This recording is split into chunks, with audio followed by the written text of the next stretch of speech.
Hola amigos de El Aposento. En esta oportunidad te traigo un poderoso video de la doctora María Rojas Estapé, en el cual nos brinda grandes consejos para aplicarlos en nuestra vida diaria, poder mantener y lograr una salud y paz mental positiva, así como poder gestionar todo aquello que nos sucede en nuestras vidas de manera diaria. Así que, bienvenidos.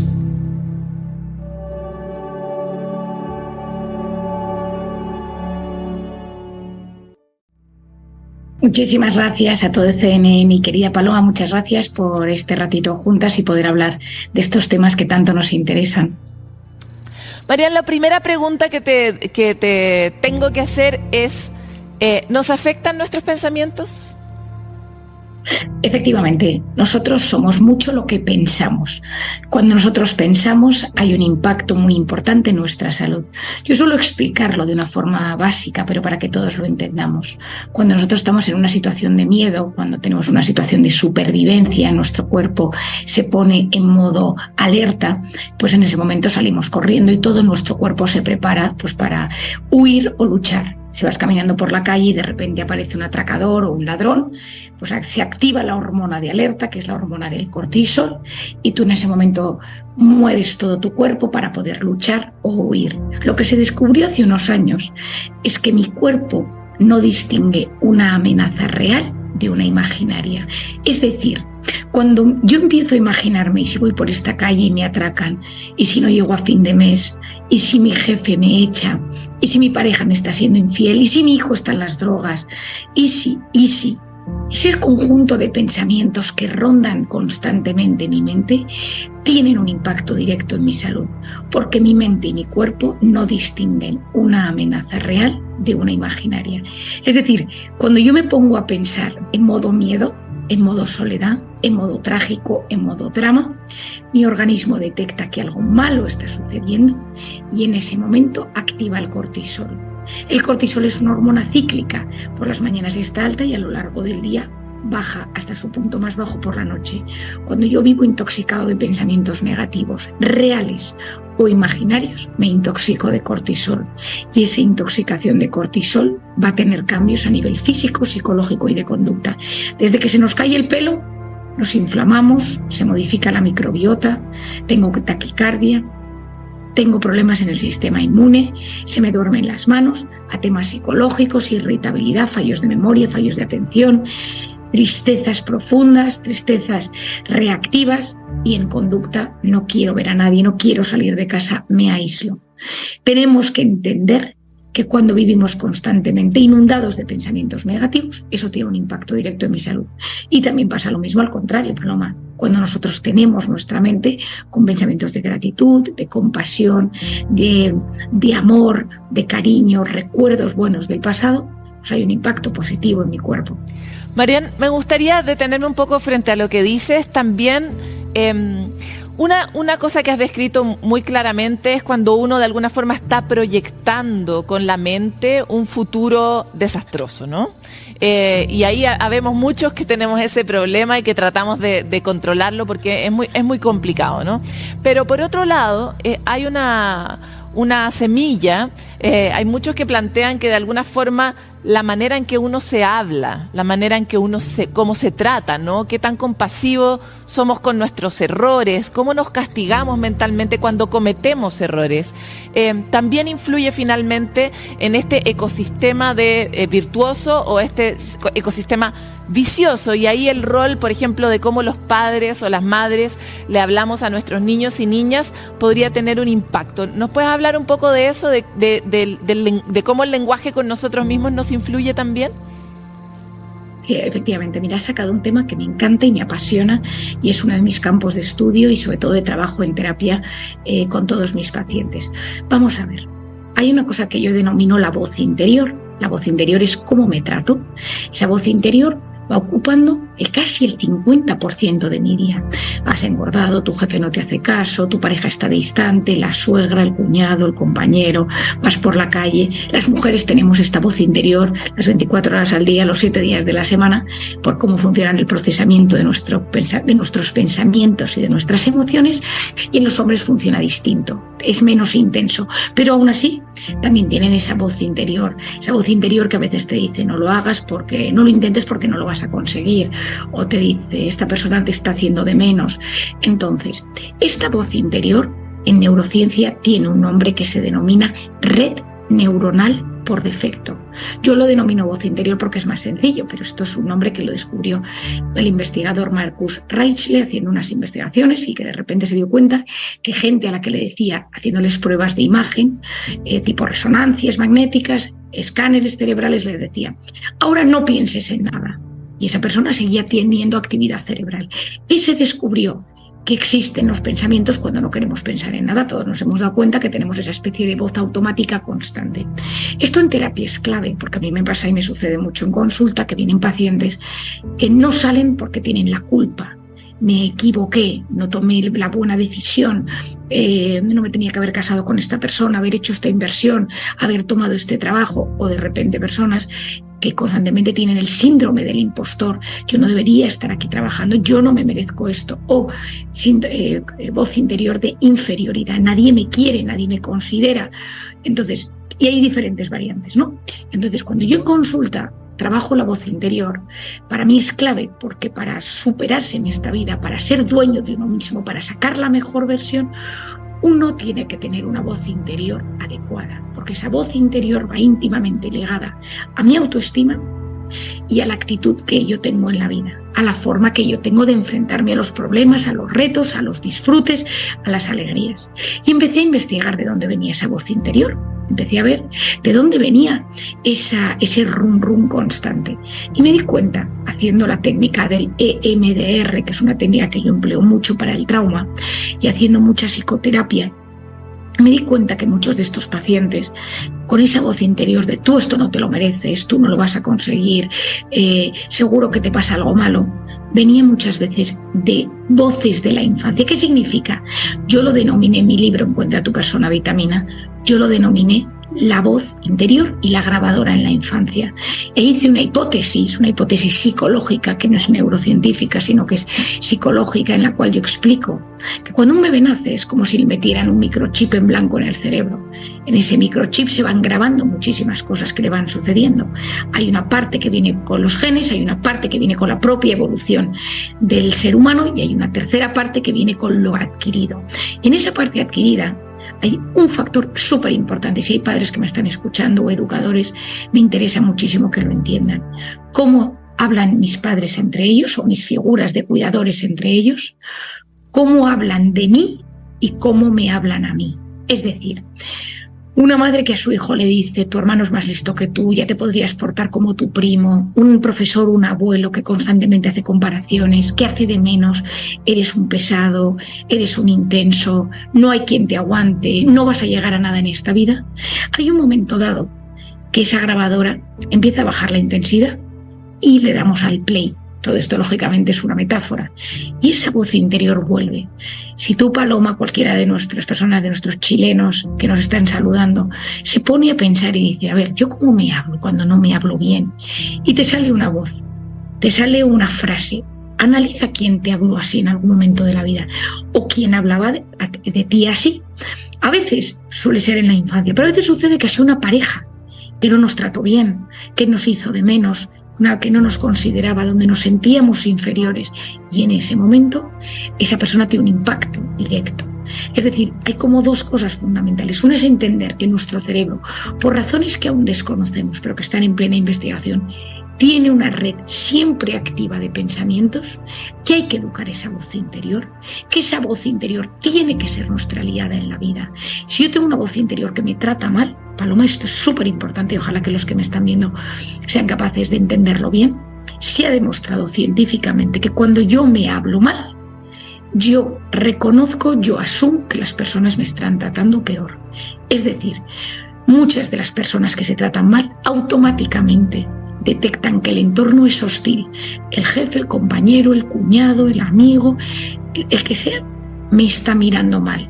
Marian, me encantaría entrar un poco más en ese tema y particularmente en cómo podemos dar vuelta esa tortilla, porque lo que planteas nos es muy familiar, ¿no? O sea, uno mismo se ha hablado mal, de alguna forma puede reconocer esa pista o la puede buscar. Y también trata de cambiar ese patrón con los hijos muy erráticamente, la mayoría de las veces, pero tratando, ¿no?, de hacer algo diferente en esa manera de hablar. Pero sin embargo, para muchos nos parece una tarea titánica romper ese circuito. El circuito tóxico de imaginar que el futuro puede ser un desastre y el circuito tóxico de castigarnos permanentemente con nuestra propia autopercepción. Por lo tanto, ¿cómo lo rompemos y qué tipo abdominales mentales podemos hacer cotidianamente para poder ser virtuosos con nosotros mismos? Bueno, es una pregunta muy importante, Paloma, y yo creo que es clave. Lo primero es entender por qué soy así. Es decir, esto viene por mi infancia, por cómo eran mis padres. Uno puede decir, es que mi padre era igual. O sea, hay una parte de nuestro carácter, de nuestra personalidad, de nuestro desarrollo cognitivo que viene por la herencia. Hay otra que viene por mi infancia. Si yo he tenido una infancia súper exigente, padres controladores, o yo he desarrollado una personalidad exigente, perfeccionista, que me gusta tener todo bajo control, la probabilidad de que yo me hable mal sobre el futuro es enorme, porque por mi forma de ser, por mi forma de procesar los pensamientos y mi personalidad, yo necesito ponerme en lo peor para poder buscar soluciones. ¿Por qué puedo convertirme en alguien controlador? Por un lado, porque mi familia me enseñó a ser controlador, o por otro lado, porque debido a que yo no controlé mi vida, me hicieron daño. Ejemplo, un paciente que he visto hoy es una mujer extremadamente exigente y controladora porque durante su infancia sus padres la descuidaron muchísimo y sufrió un abuso sexual. Ha desarrollado una personalidad controladora y siempre ve riesgos, retos, problemas, posibles amenazas en todo el entorno.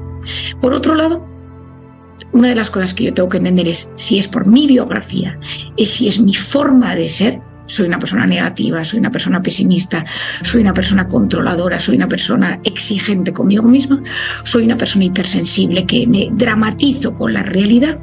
Y lo siguiente, cuando yo me entiendo, es comprender si hay algo que yo puedo empezar a cambiar. Es decir, ¿es objetivo lo que yo pienso de mí o es a dramatizar? ¿Hay algo de lo que yo pienso negativo que tiene una causa? ¿O es que de golpe me he convertido en alguien así? La mayor parte de las veces tiene una explicación y hay que desactivar ese origen. Si es la forma de ser, hay que trabajar la forma de ser. Si el problema es que soy extremadamente exigente, yo tengo que trabajar mi exigencia.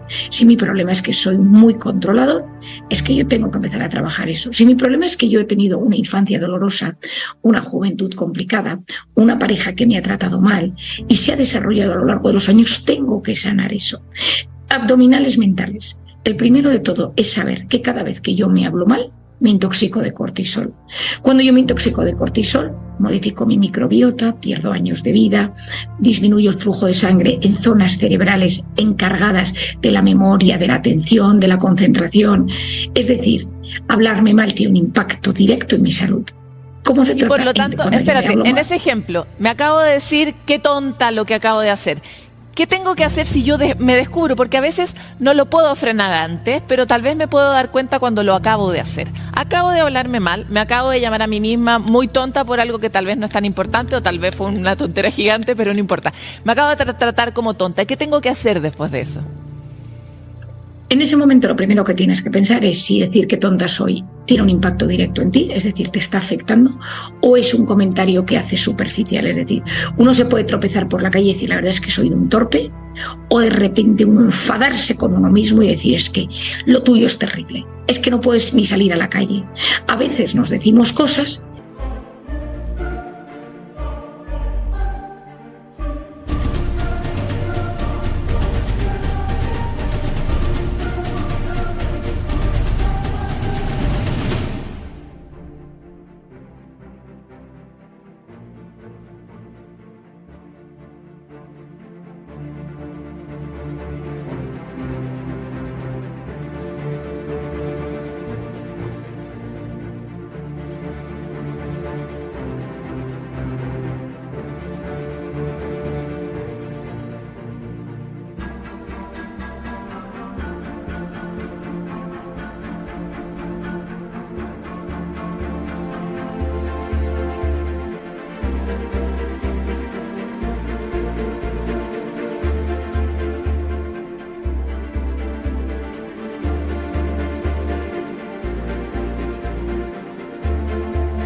que nos llegan al alma, nos llegan a lo más profundo de nuestra médula, y a veces nos los decimos como una reacción casi de supervivencia, casi un automatismo, ¿no? Pues a uno se le cae un vaso y se le rompen los cristales y uno puede decir, pero qué desastre soy, y otro puede decir qué desastre soy, pero llevárselo a lo más profundo de su espíritu y de su alma. Ese es el primer momento que yo me tengo que hacer una pregunta y preguntarme, ¿me lo digo porque realmente yo creo que soy tonta? ¿Esto me está afectando de verdad? ¿O es un automatismo rápido que me digo por salir al paso?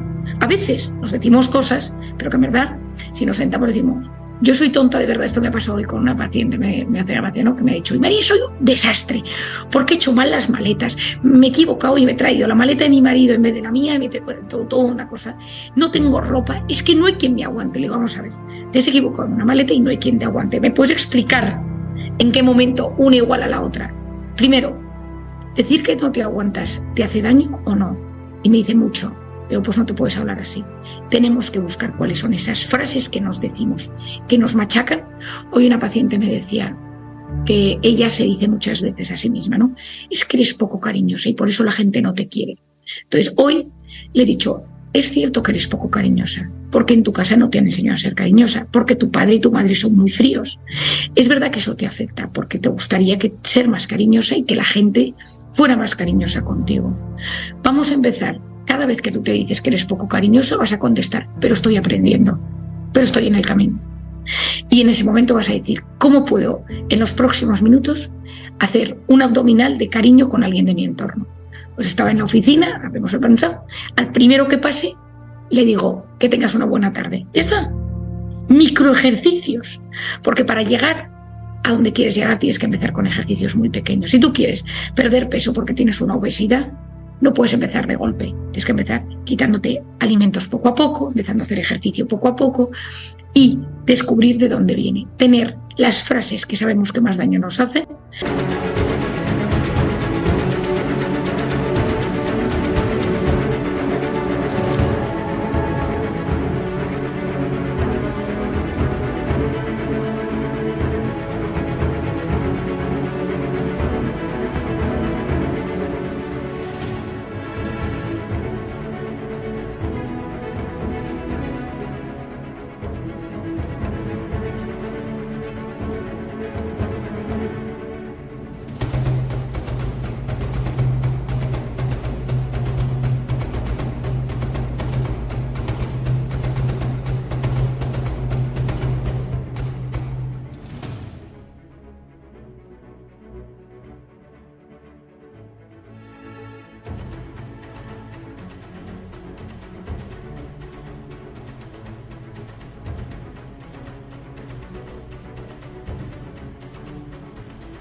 Y tener una respuesta.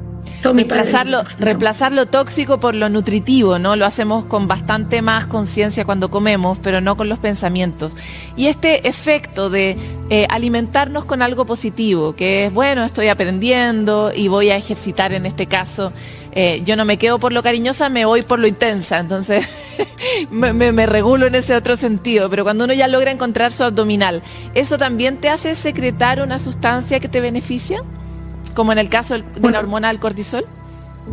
Efectivamente, o sea, nosotros sabemos que cuando tú tienes mensajes compasivos contigo mismo, cuando tú te tratas bien, tu cerebro segrega endorfinas, oxitocina y sobre todo baja esos niveles de cortisol.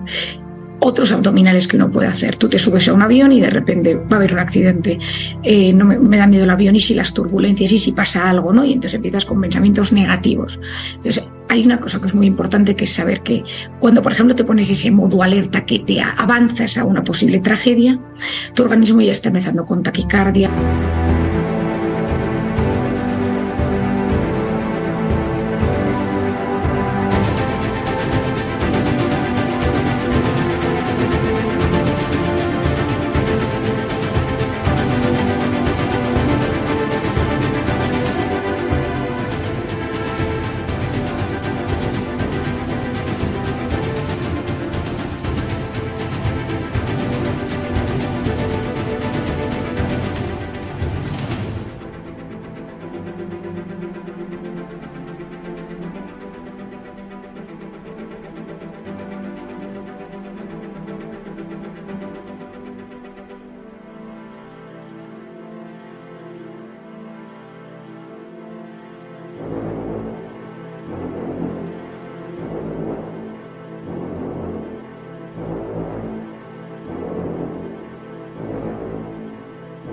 taquipnea.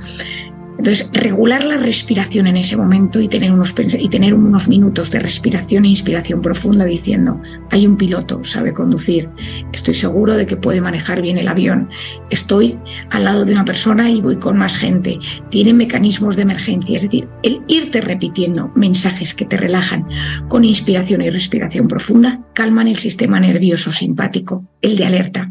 Cuando nosotros tenemos los pensamientos por un miedo que puede suceder o por algo malo que yo me digo, porque son dos cosas distintas. Una es, va a pasar algo malo, no me van a aceptar en el trabajo, mi pareja me puede estar siendo infiel, o yo no valgo, no eres suficiente, eres impostora en tu trabajo, etcétera. Eso tiene un impacto en mis células. Cuando yo me empiezo a hablar bien, hay circuitos cerebrales que se modifican. Yo soy capaz de ver cómo hay más amor en el entorno y yo en ese momento me doy cuenta que el mundo es un lugar menos tenso para vivir. Yo salgo de ese modo alerta. El problema es que el ser humano no está diseñado para vivir en modo alerta. El ser humano está diseñado para vivir a veces en modo alerta, en modo miedo, y a veces salir del modo alerta y entrar en el parasimpático, donde yo me relajo, donde yo me recupero, donde yo soy capaz de hacer las cosas poco a poco mejor. Y en ese momento mi sistema inmune se recarga. En ese momento mi organismo es capaz de sacarlo mejor. Yo entro en el sistema nervioso parasimpático cuando duermo profundamente y plácidamente, cuando medito, cuando respiro, cuando pues hago oración. Es decir, en esos momentos entro en el parasimpático. Lo más importante es diagnosticar por qué me trato, cómo me trato, de dónde viene, cuáles son esas palabras, esos conceptos que dices, me voy a quedar solo, no te mereces tener a una pareja por tu forma de ser, ¿no? Esta otra frase que me decía antes de ayer un paciente mío que es un tío muy complicado, una persona muy complicada, y me decía, es que, Marian, yo no me merezco tener pareja y yo me merezco estar solo toda la vida. Eso es destructivo para el organismo, porque tú te vas visualizando. Y hay un último tema, Paloma, importante, que es que cuando yo visualizo las cosas, hay una zona de aquí del tallo encefálico que se denomina el sistema reticular activador ascendente, que es un filtrador de todo lo que sucede, de todos los estímulos. Está muy encargado de los núcleos de la atención. Entonces yo me enfrento a una realidad y yo digo, yo quiero encontrar trabajo en computadoras porque se me da bien la informática y voy a buscarlo y creo que puedo. Mi cerebro es muy agradecido a que yo le meta ilusiones, a que yo diga que algo puede pasar. Y no es que en ese momento, que te ilusiones, que te esperances. Le encanta y en ese momento hace todo lo posible por buscar oportunidades en tu entorno relacionadas con eso. Yo quiero encontrar un apartamento para alquilar, para rentar. Y entonces, ¿qué? Me gustaría que tuviera terraza y me gustaría que fuera en esta zona. Entonces él empieza a buscar. Si yo a mi cerebro no le doy ilusiones, mi cerebro se engancha a temas superficiales, emociones instantáneas, las pantallas, las redes sociales, TikTok, Instagram, pensamientos rumiativos, negativos, me meto en unos hoyos de pensamiento terribles. Entonces yo le tengo que dar ilusiones a mi cerebro. Qué lindo. Porque un cerebro con ilusiones es un alma, es un espíritu que le pueden pasar cosas buenas. Bueno, así también ha sido la evolución humana, ¿no? Una seguidilla de ilusiones que se han trenzado entre las personas. Te quiero agradecer mucho, Marian, por esta entrevista. Se nos queda muy corta, así que te vamos a invitar. Ojalá nos vuelvas a recibir por segunda vez en Sanamente. Eso espero, con mucho cariño. Has sido una persona vitamina para toda nuestra audiencia y para mí también. Muchas gracias por estar aquí. Muchas gracias y espero en el 2024, estoy empezando a organizar un viaje a Chile y así que espero poder conoceros a muchos de vosotros personalmente. Un grandísimo abrazo desde España.